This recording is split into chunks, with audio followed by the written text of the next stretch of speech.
ನಮ್ಮ ಮನೇಲಿ ಏನೇ ಕಾರ್ಯ ಆಗಬೇಕು, ನಾವೇನೇ ಅನ್ಕೊಂಡಿದ್ರು ದೇವಿಗೆ ಹರಕೆ ಕೊಡ್ಕೊಂತೀವಿ. ಪ್ರತಿ ಹುಣ್ಣಿಮೆಗೆ ಬಂದು ಪೂಜೆ ಮಾಡಿಸ್ಕೊಂಡು ಮಡ್ಲಕ್ಕಿ ಕೊಟ್ಟು ಹೋಗ್ತೀವಿ. ತುಂಬ ಚೆನ್ನಾಗಿ ದೇವರು ನಮ್ಮನ್ನ ನಡ್ಸ್ಕೊಂಡು ಹೋಗ್ತಾ ಇದ್ದಾರೆ.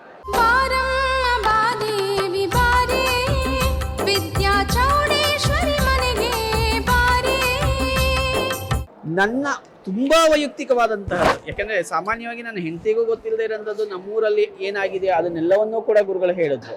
ಸಿರಿಮಾತೆಯೇ ವರದಾತೆಯೇ ವಿದ್ಯಾ ಚೌಡೇಶ್ವರಿ ಜಗನ್ಮಾತೆಯೇ. ಗರ್ಭಗುಡಿ ಒಳಗಡೆ ಕಾಲಿಟ್ಟು ಹೋದಾಗ ನಮ್ಮ ಮೈಯೆಲ್ಲ ಒಂಥರ ವೈಬ್ರೇಷನ್ ಆಗುತ್ತೆ. ಅದು ಅಮ್ಮ ನಮ್ಮ ಮುಂದೆ ಬಂದು ನಿಂತ್ಕೊಂಡಿದ್ದಾಳ ಅಥವಾ ನಾವು ಅಮ್ಮನ ಮುಂದೆ ಹೋಗಿದ್ದೀವಿ ಅಂತ ಗೊತ್ತಾಗಲ್ಲ. ಆದ್ರೆ ಏನಾಗುತ್ತೆ ಅಂತಾನೆ ಗೊತ್ತಿಲ್ಲ. ಆದ್ರೆ ಪವರ್ಫುಲ್ ಅಷ್ಟೊಂದು ಖಂಡಿತ ಕಾಣುತ್ತೆ. ವಿದ್ಯಾ ಚೌಡೇಶ್ವರಿಯ ಅಂದ ಚಂದವ ನೋಡಿ ಮುಕ್ತಿ ಪಡೆಯುವ ಬನ್ನಿರೇ. ವೀಕ್ಷಕರೇ, ಕರ್ನಾಟಕದಲ್ಲಿರುವ ಎಲ್ಲ ಪ್ರಸಿದ್ಧ ದೇವಸ್ಥಾನಗಳನ್ನು ನಿಮಗೆ ಪರಿಚಯ ಮಾಡಿಸುವುದೇ ನಮ್ಮ ಟಿವಿ ಕನ್ನಡ ವಾಹಿನಿಯ ಉದ್ದೇಶ.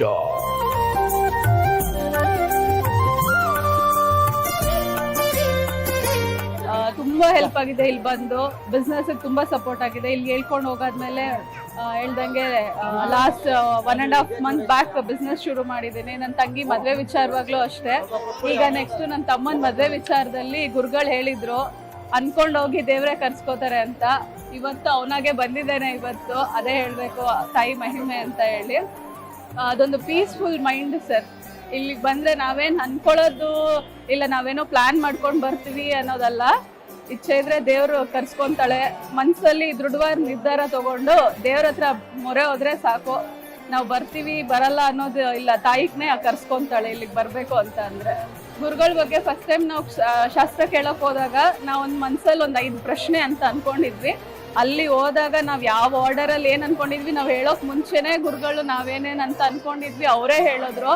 ಮತ್ತು ನಮ್ಮ ಪ್ರಶ್ನೆಗಳಿಗೂ ಅಷ್ಟೇ ಅವ್ರು ಉತ್ತರ ಕೊಟ್ಟಿದ್ದು ಏನು ತುಂಬ ಅಷ್ಟು ದುಡ್ಡು ಕೊಟ್ಟು ನಾವು ಹರಕೆ ಕಟ್ಕೊಳ್ಳೋದು ಇಲ್ಲ ಏನೋ ಬೇರೆ ಥರ ಇಲ್ಲ.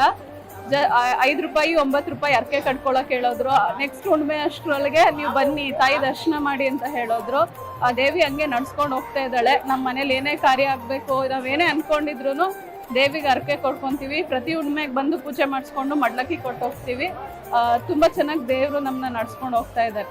ಅದೊಂಥರ peace of mind meditation centre ಅಂತಾನೆ ಹೇಳ್ಬೋದು. ನಾವು ಅಲ್ಲಿ ಹೋಗಿ ಕೂತ್ಕೊಂಡ್ರೆ ನಾವು ಆ ಧ್ಯಾನ ಮಾಡುವಾಗ ಎಷ್ಟು ಪೀಸ್ ಸಿಗುತ್ತೋ ಆ ಪೀಸ್ ಆ ಗರ್ಭಗುಡಿಯಲ್ಲಿ ಸಿಗುತ್ತೆ. ನಾವು ಅಲ್ಲೊಂದು 10 ನಿಮಿಷ ಕುತ್ಕೊಂಡು ಹೋದ್ರೆ ಸಾಕು, ನಮ್ಮ ಆಲೋಚನೆಗಳ ಬಗ್ಗೆ ಕ್ಲಾರಿಟಿ ಆಗಿರ್ಬೋದು, ಆ ಪೀಸ್ ಆಫ್ ಮೈಂಡ್ ಅನ್ನೋದು ಅಲ್ಲಿ ಸಿಗತ್ತೆ. ತುಂಬಾ ಶಾಂತವಾಗಿರುತ್ತೆ.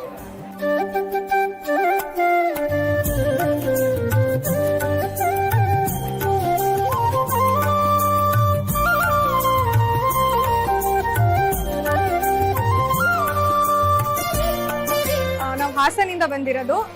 ಫಸ್ಟ್ ಟೈಮ್ ಮೇನಲ್ಲಿ ಬಂದಿದ್ವಿ. ಅದಕ್ಕೆ ಮುಂಚೆ ನನಗೆ ದೇವ್ರ ಬಗ್ಗೆ ಗೊತ್ತಾಗಿದ್ದು ಇನ್ಸ್ಟಾಗ್ರಾಮಲ್ಲಿ ತುಂಬ ಫೋಟೋಸ್ ಮತ್ತು ವಿಡಿಯೋಸ್ ನೋಡ್ತಿದ್ದೆ. ಅಂದರೆ ನಾನು ಫಸ್ಟ್ ನೋಡಿದ್ದು ಬಸವಣ್ಣಂದು. ತುಂಬ ಏನಿದು ಏನಕ್ಕೆ ಇಷ್ಟು ಏನು ಪವರ್ಫುಲ್ ಅಂದ್ಕೊಂಡು ಆಮೇಲೆ ಚೌಡೇಶ್ವರಿ ಅಮ್ಮ ಅಂತ ಗೊತ್ತಾಯಿತು. ನೋಡಲೇಬೇಕು ಅಂದ್ಕೊಂಡು ಮನೇಲಿ ಒಂದು 3 ತಿಂಗಳು ಕರ್ಕೊಂಡೋಗಿ ಅಂತ ಹಿಂಸೆ ಪಡಿಸ್ಕೊಂಡು ಕರ್ಕೊಬಂದಿರೋ ಜಾಗ ಇದು. ನನಗೆ 2.5-3 ವರ್ಷದಿಂದ ಮದುವೆಗೆ ತುಂಬ ಪ್ರಯತ್ನ ಮಾಡ್ತಿದ್ರು. ಆಲ್ಮೋಸ್ಟ್ ಮದುವೆ ಫಿಕ್ಸ್ ಆಗ್ತಿತ್ತು, ಕ್ಯಾನ್ಸಲ್ ಆಗ್ತಿತ್ತು. ಅದೇ ಥರ ಒಂದು 7 ಸತಿ ಆಗಿದೆ. ಸೊ ನಾವು ತುಂಬ ಬೇಜಾರಾಗಿ ಇನ್ನೇನು ಒಂದು ಸ್ವಲ್ಪ ದಿನ ಸುಮ್ಮನಾಗಿ ಬಿಡೋಣ ಅನ್ನೋ ಥರ ಇದ್ದಿದ್ದು. ಮೇನಲ್ಲಿ ಇಲ್ಲಿಗೆ ಬಂದಿದ್ವಿ. ಅಮ್ಮ ದೇವ್ರ ಹತ್ರ ಕೇಳ್ಕೊಂಡಿದ್ರಂತೆ, ಅಂದರೆ ಅಳಿಯ ಮಗನ ಥರ ಬರಲಿ ಅಂತ. ಗುರುಗಳ ಹತ್ರ ಹೋಗಿದ್ವಿ. ಅಲ್ಲಿ ಹೋಗಿದ ತಕ್ಷಣ ಅವರು ಮಗನ ಬಗ್ಗೆ ಕೇಳಕ್ಕೆ ಬಂದಿದ್ದೀರಾ ಅಂತ ಫಸ್ಟ್ ಪ್ರಶ್ನೆಲ್ಲೇ ಕೇಳಿಬಿಟ್ರು. ನಮಗೆ ಅಲ್ಲೇ ಅರ್ಥ ಆಗೋಯಿತು, ಅಂದರೆ ದೇವ್ರು ಎಷ್ಟು ನಮ್ಮನ್ನು ಇಲ್ಲಿ ನಂಬೋದು, ಕಾಪಾಡ್ತಿದೆ ಅಂತ. ಗುರುಗಳು ಅದೇ ಮದುವೆ ವಿಷಯ ಅಲ್ವಾ, 2.5-3 ವರ್ಷದಿಂದ ತುಂಬ ಅವಮಾನ ತಗೊತಿದ್ದೀರಾ, ತುಂಬ ನೊಂದಿದ್ದೀರಾ, ಮದುವೆ ವಿಷಯಕ್ಕೆ ಅಲ್ವಾ ಅಂತಾನೆ ಹೇಳಿದ್ರು. ಆಮೇಲೆ ಇವಾಗ ಅಕ್ಟೋಬರ್ ಅಷ್ಟರಲ್ಲಿ ಒಬ್ಬ ಹುಡುಗ ಬರ್ತಾನೆ, ಅವನ ಜೊತೆನೆ ಮದುವೆನೂ ಫಿಕ್ಸ್ ಆಗುತ್ತೆ. ಈ ವರ್ಷದಲ್ಲಿ ಎಂಗೇಜ್ಮೆಂಟ್ ಆಗ್ಬೋದು, ಇಲ್ಲ ಡಿಸೆಂಬರಲ್ಲಿ ಮದುವೆ ಆಗ್ಬೋದು ಅಂತಾನೆ ಹೇಳಿದ್ರು. ಈಗ ಒಂದು 10 ದಿನದಿಂದ ಎಂಗೇಜ್ಮೆಂಟ್ ಕೂಡ ಆಯಿತು.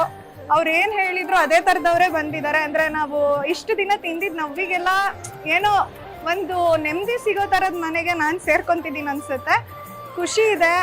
ಅಮ್ಮನೂ ತುಂಬ ಖುಷಿಯಾಗಿದ್ದಾರೆ. ಅಂದರೆ ಈಗ ನಾವು ಕಷ್ಟದಲ್ಲಿದ್ದಾಗ ಯಾರೋ ಒಬ್ಬರು ಆ ಕಷ್ಟನ ಅವರೇ ಅರ್ಥ ಮಾಡ್ಕೊಂಡು ಪರಿಹಾರನೂ ಹೇಳ್ತಿದ್ದಾರೆ. ಅಂದರೆ ಇನ್ನೂ ಒಂದೇನಂದ್ರೆ ನಾನು ಇದು 3ನೇ ಸತಿ ದೇವಸ್ಥಾನಕ್ಕೆ ಬಂದಿರೋದು. ಪ್ರತಿ ಟೈಮ್ ಬಂದಾಗ್ಲೂ ಕೂಡ ಅಮ್ಮ ಏನೋ ಒಂದು ಸಿಗ್ನಲ್ ಕೊಡ್ತಾಳೆ ನನಗೆ, ನಾನು ಇದೀನಿ ನಿನ್ ಜೊತೆ ಅಂತ.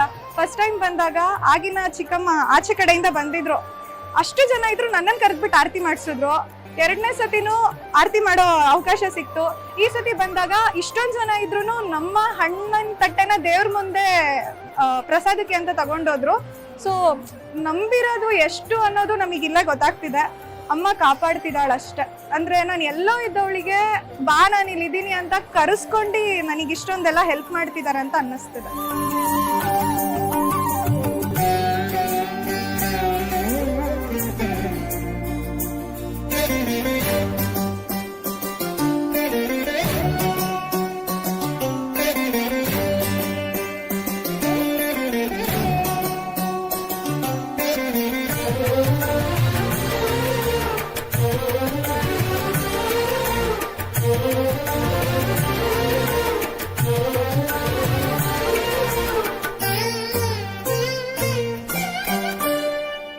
ನಾವು ಅನ್ಕೊಂಬಂದಿರೋದು ನಮ್ದು ಏನು ಕಷ್ಟ ಇತ್ತು ಅಂತ ನಾವು ಅನ್ಕೊಂಬಂದಿದ್ವಿ, ಅದು ಗುರುಗಳು ಅದೇ ಹೇಳಿದ್ರು, ಅದರಂತೆಯೇ ನಾವು ನಡ್ಕೊಂಡ್ವಿ. ಆದರೆ ಈಗಿಗೂ ಮುಂಚೆಗೂ ತುಂಬ ವ್ಯತ್ಯಾಸ ಇದೆ. ಆದರೂ ಕೂಡ ಇನ್ನೂ ಪವರ್ ಇನ್ನೂ ಹೆಚ್ಚಾಗ್ತಾ ಇದೆ ಹೊರತು ಕಮ್ಮಿ ಅಂತ ಯಾರೂ ಹೇಳ್ತಾ ಇಲ್ಲ.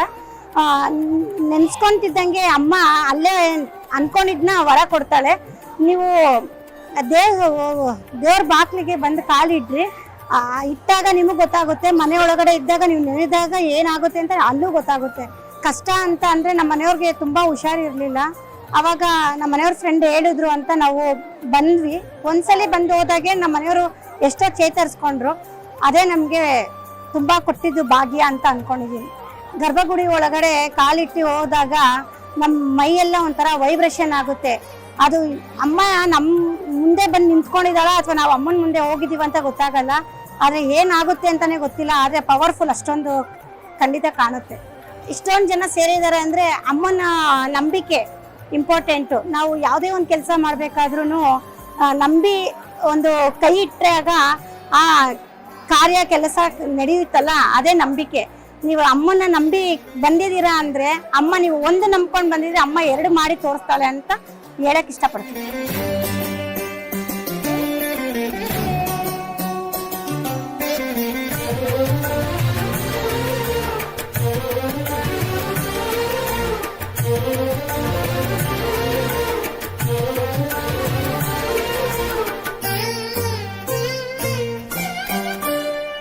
ನಾನು ಮೊದಲಿಂದನೂ ದೇವಿ ಉಪಾಸಕ.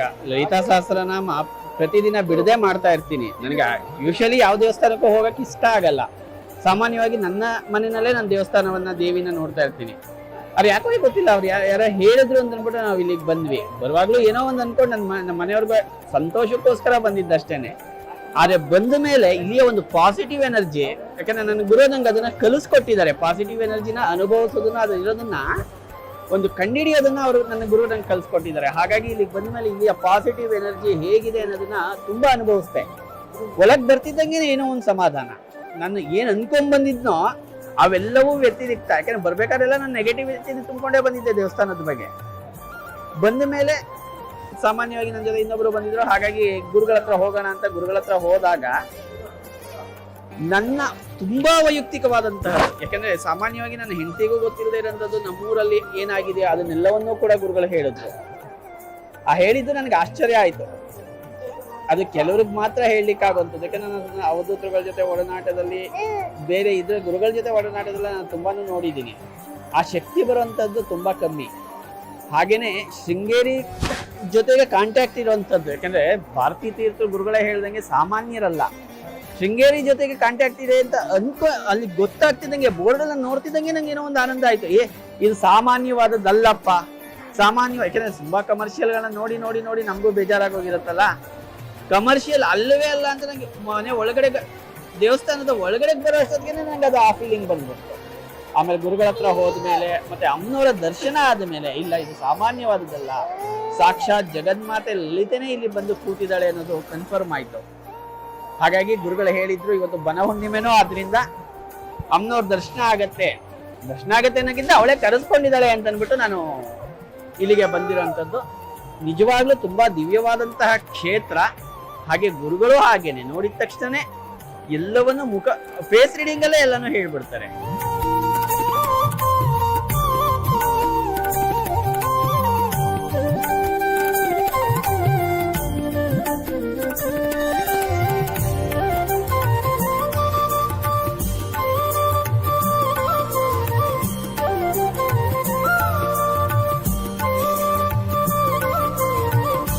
ಅಮ್ಮ ತುಂಬಾ ಪವರ್ಫುಲ್ ಇದ್ದಾರೆ ಸರ್. ಅಂದ್ರೆ ನಮ್ಮ ಮನಸ್ಸಿನ ಮಾತು ಬೇರೆ ಇನ್ಯಾರ ಮೂಲಕನೋ ಆಚೆ ಬರ್ತಿದೆ, ಅವ್ರು ಅದಕ್ಕೆ ಪರಿಹಾರನೂ ಹೇಳ್ತಿದ್ದಾರೆ. ಆ ಪರಿಹಾರ ಮಾಡಿದ ತಕ್ಷಣ ನಮಗೆ ಉತ್ತರಗಳು ಸಿಗ್ತಿದೆ ಅಂದಾಗ ಅಲ್ಲೇ ಎಷ್ಟೋ ನಮಗೆ ಸಮಾಧಾನ ಸಿಗುತ್ತಲ್ವಾ. ಅಂದ್ರೆ ಈಗ ಹೆಂಗಂದ್ರೆ ಕ್ವಶನ್ ಪೇಪರ್ ಗೊತ್ತಿಲ್ದಲ್ಲೇ ಎಕ್ಸಾಮಿಗೆ ಎಂಟ್ರಿ ಆಗೋದಕ್ಕೂ ಆಲ್ರೆಡಿ ಚೆನ್ನಾಗಿ ಓದಿ ಓಕೆ ಇದೇ ಎಕ್ಸಾಮ್ ಅಂತ ಗೊತ್ತಾಗೋದಕ್ಕೂ ಆ ಥರ ಫೀಲ್ ನಂಗೆ. ಅಕ್ಟೋಬರಿಗೆ ಅಂದಿದ್ರು, ಅಕ್ಟೋಬರಿಗೆ ಆಯ್ತು. ಈ ವರ್ಷ ಎಂಗೇಜ್ಮೆಂಟ್ ಆಗುತ್ತೆ ಅಂದಿದ್ರು. ಸೊ ಕಷ್ಟ ಅನ್ನೋದ್ಕಿಂತನೂ ಸುಮ್ಮನೆನೂ ಬಂದು ಹೋಗ್ಬೋದು ಅಂತ ಒಂದು ನಂಬಿಕೆ, ಅಮ್ಮ ಕಾಪಾಡ್ತಾಳೆ ಅಂತ. ಇವ್ರು ಅಳ್ತೆ ಬಿಟ್ರು, ಅಂದ್ರೆ ತುಂಬಾ ಹತ್ ಬಿಟ್ರು. ಫಸ್ಟ್ ಏನ್ ಅನ್ಸಿದೆ ಅಂದ್ರೆ ಮಗಳ ಬಗ್ಗೆ ಕೇಳಕ್ ಬಂದಿರೋದು, ನೀವು ಮಗ ಅಂತಿದ್ದೀರಲ್ಲ ಅಂತಾನೆ ಕ್ವಶನ್ ಬಂದಿದ್ದು. ಆಮೇಲೆ ಗುರುಗಳು ಹೇಳಿದ್ರು ಅಳಿಯನ್ನ ಮಗನ್ ತರ ಕೇಳ್ಕೊಂಡ್ ಬಂದಿದ್ದೀರಾ ಅಲ್ವಾ ಅಂತ. ಸೊ ಅಲ್ಲೇ ಗೊತ್ತಾಗಿದ್ದು ನಮಗೆ ಇಲ್ಲಿ ತುಂಬಾ ಪವರ್ಫುಲ್ ಇದೆ. ಪ್ರತಿ ಟೈಮ್ ಬಂದಾಗ್ಲೂ ಅಮ್ಮನ್ ನೋಡಿದ್ರೇನೆ ಕಣ್ ತುಂಬುತ್ತೆ ನಮಗೆ. ಅಷ್ಟೇ ನಂಬಿಕೆ ಇಟ್ಟಿದೀವಿ, ತುಂಬಾ ನಂಬ್ಕೊಂಡೇ ಬರೋದು ನಾವಿಲ್ಲಿ. ಒಂದ್ಸತಿ ಬರ್ಬೇಕು ಸರ್, ಒಂದ್ಸತಿ ಬಂದು ಇಲ್ಲಿ ಹೆಂಗಂದ್ರೆ ಗುರುಗಳು ಇನ್ನೊಂದು ರೂಮಲ್ಲಿ ಇದ್ದೂನು ನಾವು ಮಾತಾಡದೇ ಇದ್ರು ನಮಗೆ ಹೇಳ್ತಾರಲ್ವಾ ಇಂಥದಕ್ಕೆ ಬಂದಿದ್ದೀರಾ ಅಂತ. ಅದ್ರಲ್ಲೇ ಎಷ್ಟೋ ಈಗೋ ನಮ್ದು ಕೊಲೆ ಆಗ್ಬಿಡುತ್ತೆ. ನಮ್ಗೆ ಎಲ್ಲ ಗೊತ್ತು ಅಂತಿರ್ತೀವಿ, ಬಟ್ ನಮ್ಗೂ ಮೀರಿದೇನೋ ಒಂದು ಇವ್ರಿಗೆ ಗೊತ್ತಾಗ್ತಿದೆ ಅಂದಾಗ ಅಲ್ಲೇ ನಮ್ಗೆ ಏನೋ ಒಂದು ಇಲ್ಲ ದೇವ್ರಿದ್ದಾರೆ, ನಾವು ನಂಬಬೇಕು, ನಾವು ಫಾಲೋ ಮಾಡ್ಬೇಕು ಅನ್ನೋದು ಅಲ್ಲಿಂದಾನೇ ಸ್ಟಾರ್ಟ್ ಆಗೋದು.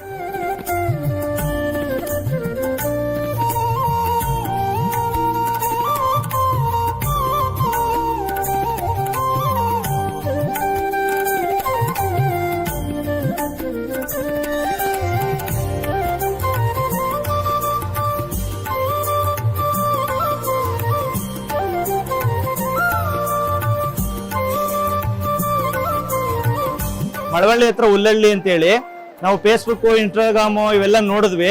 ವಿದ್ಯಾ ಚೌಡೇಶ್ವರಿ ಬಗ್ಗೆ ಬರವಣಿಗೆ ಎಲ್ಲ ಮೂಲಕ ಎಲ್ಲ ನೋಡಿದ್ವಿ. ನಮ್ಮ ಮನಸ್ಸಿಗೆ ತೃಪ್ತಿ ಆಗ್ತು. ಮತ್ತೆ ಇನ್ನು ಹಲವಾರು ಸ್ನೇಹಿತರುಗಳೆಲ್ಲ ಬಂದಿದ್ರು, ನೀನು ಇಲ್ಲಿಗೆ ಹೋಗ್ಬಾ, ನಿನ್ನ ಮನೆ ಕಷ್ಟ ಎಲ್ಲ ಪರಿಹಾರ ಆಗುತ್ತೆ ಅಂದ್ರು. ನಾವು ಹಾಗಾಗಿ ಬಂದ್ವಿ. ಫಸ್ಟ್ ಟೈಮು ನಾವು ಗುರುಗಳು ಒಳಗಡೆ ಹೋದ್ವಿ. ಗುರುಗಳು ನಾವು ಹೋದ್ವಿ, ನಮ್ಗೆ ಗೊತ್ತಿರಲಿಲ್ಲ ದುಡ್ಡು ಕಟ್ಟಬೇಕು ಅಂತ. ಹೋದ್ವಿ, ಸರ್ ಹಿಂಗಾಗಿದೆ ಅಂದ್ರು. ಬಪ್ಪ ಹೇಳ್ತೀನಿ ಅಂದ್ರು. ಹೋದ್ವಿ ಒಳಗಡೆ. ಹೋದಾಗ ಗುರುಗಳು ನಮ್ಮ ಮನಸ್ಸಲ್ಲಿ ಏನಿತ್ತು ಅದನ್ನ ನಾವೇನು ಅನ್ಕೊಂಡಿದ್ವಿ ಅದನ್ನೇ ಹೇಳಿದ್ರು ಗುರುಗಳು. ನಮಗೆ ತುಂಬಾ ಸಂತೋಷ ಆಯ್ತು. ಮತ್ತೆ ನೆಕ್ಸ್ಟ್ ಟೈಮ್ ಬಂದಾಗ ನೀವು ಈ ತರ ಮಡ್ಲಕ್ಕಿ, ಅವರೇ ಕ್ವಶನ್ ಹೇಳ್ತಾರೆ, ಅವರೇ ಆನ್ಸರ್ ಹೇಳ್ತಾರೆ. ಆಗ ನೆಕ್ಸ್ಟ್ ಟೈಮ್ ಮಡ್ಲಕ್ಕಿ ತುಂಬಿ ನಿಮ್ಮ ಮನೆ ಕಷ್ಟ ಪರಿಹಾರ ಆಗುತ್ತೆ ಅಂದ್ರು. ಹಾಗೆ ಬಂದ್ವಿ. ಇವತ್ತು ತುಂಬಾ ಸಂತೋಷ ಆಯ್ತು. ನನಗೆ ಬಹಳ ಹೆಮ್ಮೆ ಆಯ್ತು. ಈ ದೇವಸ್ಥಾನ ಇಷ್ಟೊಂದು ಪವರ್ಫುಲ್ ಆಗಿದೆ. ನೂರಾರು ಜನ ಕೇಳ್ತಾ ಇದ್ದೀನಿ, ಎಲ್ಲರೂ ನಮ್ಗೆ ಒಳ್ಳೇದಾಯ್ತು. ಕೋರ್ಟ್ ವಿಚಾರ ಒಳ್ಳೇದಾಯ್ತು, ಜಮೀನು ವಿಚಾರ ಒಳ್ಳೇದಾಯ್ತು, ಮಕ್ಕಳ ಬಗ್ಗೆ ಒಳ್ಳೇದಾಯ್ತು, ಮತ್ತೆ ವಿದ್ಯಾಭ್ಯಾಸದ ಬಗ್ಗೆ ಬರೆಸ್ತಾರೆ, ಅದು ತುಂಬಾ ಒಳ್ಳೇದಾಯ್ತು ಅಂತ ಹೇಳಿದ್ರು. ಹಾಗಾಗಿ ನನಗೆ ತುಂಬಾ ಸಂತೋಷ ಆಯ್ತು. ಹಾಗಾಗಿ ನಾವು ಮನೆಯವರೆಲ್ಲ ಬಂದಿದ್ವಿ, ಫ್ಯಾಮಿಲಿ ಎಲ್ಲ. ನನಗೆ ಈ ದೇವರು ತುಂಬಾ ಇಷ್ಟ ಆಯ್ತು. ಈ ತರ ಒಂದು ಮೆರವಣಿಗೆ ಮತ್ತೆ ಹೋಮ ಇವೆಲ್ಲ ಅಮಾಸೆ ಹುಣ್ಮೆಗಳಲ್ಲೆಲ್ಲ ತುಂಬಾ ಚೆನ್ನಾಗಿ ಮಾಡ್ತಾರೆ ಅಂತ. ಗುರುಗಳು ಇದನ್ನ ಇನ್ನೂ ಹೆಚ್ಚಿನ ರೀತಿ ಗುರುಗಳನ್ನ ಬಹಳ ಚೆನ್ನಾಗಿ ಇದು ಮಾಡ್ತಾವ್ರೆ. ಯಾವುದೇ ತರದಂತ ಸುಲಿಗೆ ಇಲ್ಲ, ದುಡ್ಡು ಇನ್ನೊಂದು ಯಾವುದೂ ಇಲ್ಲ. 2,000 ತಗೋತಾರೆ ದಾಸೋಹಕ್ಕೆ, ಮತ್ತೆ ಅಲಂಕಾರ ಮತ್ತೆ ಪೂಜೆ ಮಾಡ್ತಾರೆ. ಅಷ್ಟು ಬಿಟ್ರೆ ಇನ್ ಯಾವ ದುಡ್ಡು ಇಲ್ಲಿ ಅಲೋ ಇಲ್ಲ. ತುಂಬಾ ಚೆನ್ನಾಗಿ ಪವರ್ಫುಲ್ ಆಗಿದೆ ಸರ್ ದೇವಸ್ಥಾನ. ಎಲ್ಲರೂ ಭಕ್ತಾದಿಗಳು ಮತ್ತೊಂದ್ಸಲ ಬಂದು ಈ ದೇವಿ ಸೇವೆ ಮಾಡಿ ಅಂತ ಹೇಳ್ತಾ ನಾನು 2 ಮಾತು ಮುಗಿಸ್ತಾ ಇದ್ದೀನಿ ಸರ್. ಸರ್ ಅಮ್ಮನ ಪವರ್ ಬಗ್ಗೆ ಅದ್ರಲ್ಲಿ 2 ಮಾತಿಲ್ಲ ಸರ್. ನಮಗೆ ಬಂದ ಮೇಲೆ ಸ್ವಲ್ಪ ನೆಮ್ಮದಿ ಶಾಂತಿ ಅನ್ನೋದು ತುಂಬಾ ಚೆನ್ನಾಗಾಯ್ತು. ನಾವು ಇದು 2ನೇ ಟೈಮ್ ಬಂದಿರೋದ್ರಿಂದ ನಮಗೆ ಈಗ ಸ್ವಲ್ಪ ಗೊತ್ತಾಗ್ತಾ ಇದೆ. ಇದರಿಂದ ಹಿಂದೆ ಬಂದಿರೋರೆಲ್ಲ 5 ಸಲ ಬಂದಿರೋರೆಲ್ಲ ನನಗೆ ತುಂಬಾ ಒಳ್ಳೇದಾಯ್ತು ಅಂತ ಬಹಳ ಪವರ್ಫುಲ್ ಆಗಿದೆ. ಮತ್ತೆ ಇಲ್ಲಿ ನಾವು ಗಂಡಸರುಗಳು ಬಂದ್ರೆ ನಾವು ಪಂಚೆ ಮತ್ತೆ ಸಲ್ಯದಲ್ಲಿ ಹೋಗ್ಬೇಕು, ಲೇಡೀಸ್ ಬಂದ್ರೆ ಮತ್ತೆ ಸೀರೆನಲ್ಲಿ ಹೋಗ್ಬೇಕು. ಬಹಳ ಉನ್ನತವಾದಂತ ಸಿಸ್ಟಮ್ ಇದಿದೆ ಇಲ್ಲಿ, ಬಹಳ ಒಳ್ಳೇದು ಸರ್.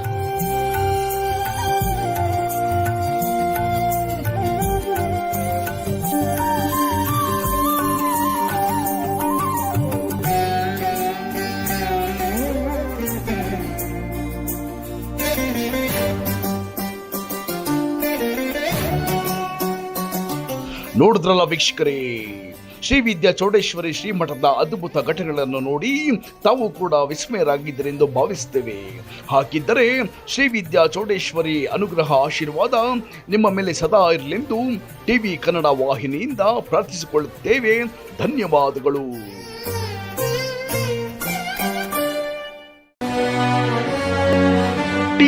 ಕನ್ನಡ.